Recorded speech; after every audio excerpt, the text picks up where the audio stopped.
Right now, we're diving straight into an explainer about one of the most awe-inspiring, majestic, and honestly, completely hidden worlds on our entire planet. It's a world that feels incredibly ancient, undeniably vibrant, and yet deeply fragile. So, buckle up because you're about to be amazed by the sheer scale of what nature has engineered right out of sight.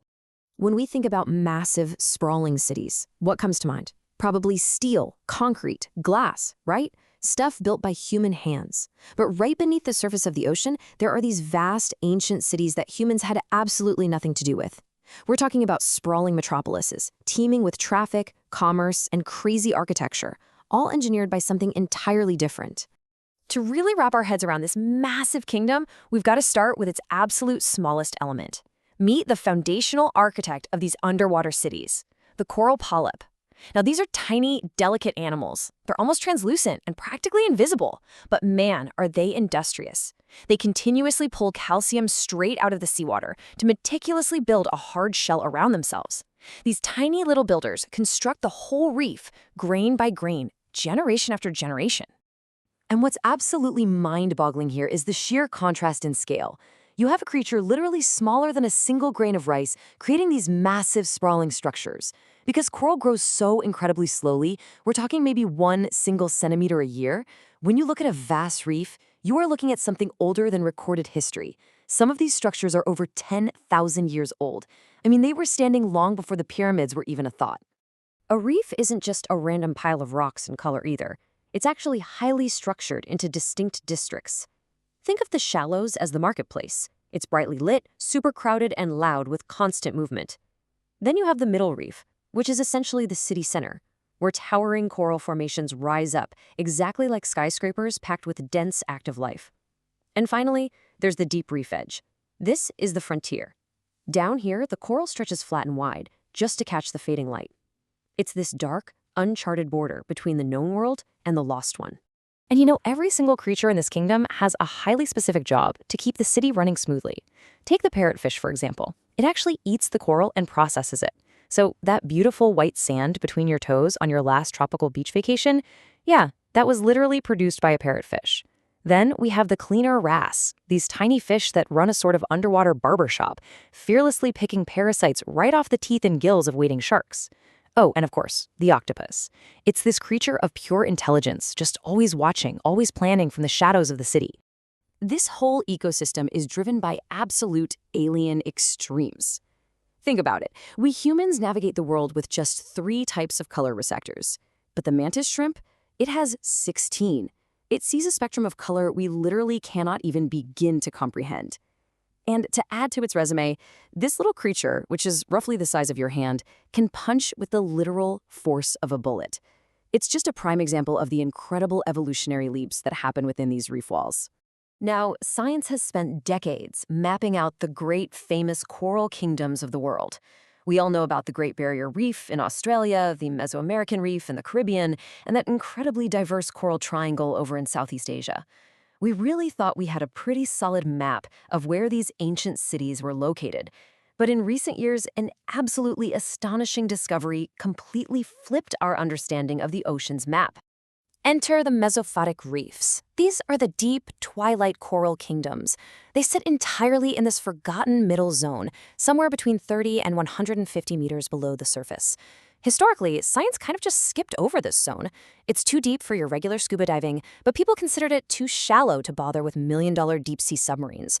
Because of this massive blind spot, entire untouchable kingdoms have just been thriving down there.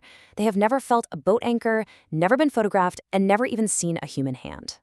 In fact, in just 2022, hiding right in plain sight beneath the ocean off the coast of Tahiti, scientists discovered one of these lost kingdoms.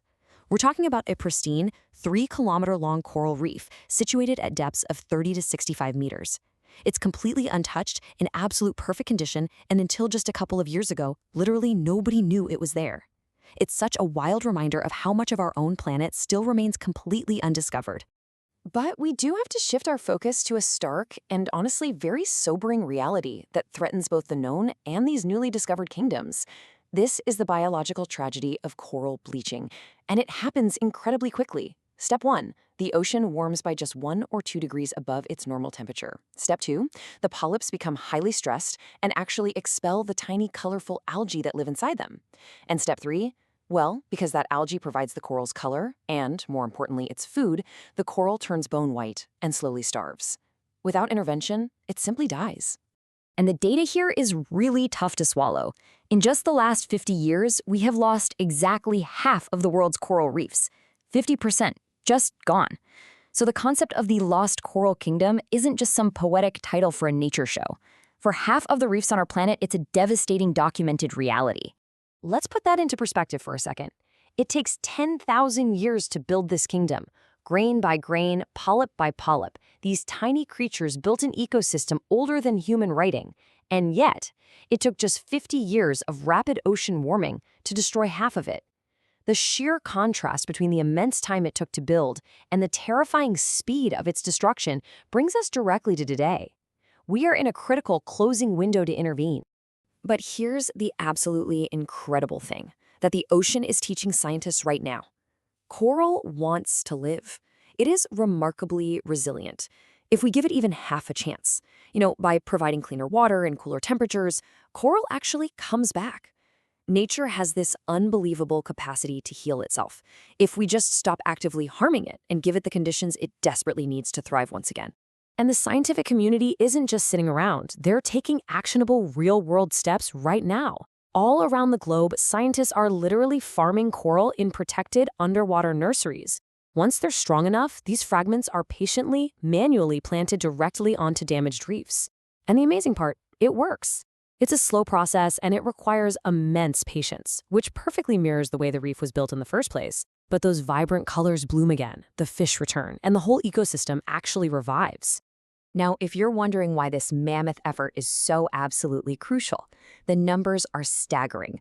A full 25% of all ocean species rely entirely on these tiny coral builders for their homes, their food, and their survival.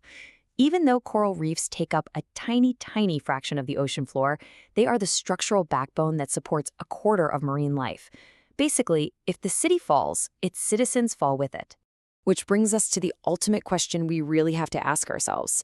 Some of these pristine kingdoms are still out there, deep in the twilight zones, completely undiscovered and waiting.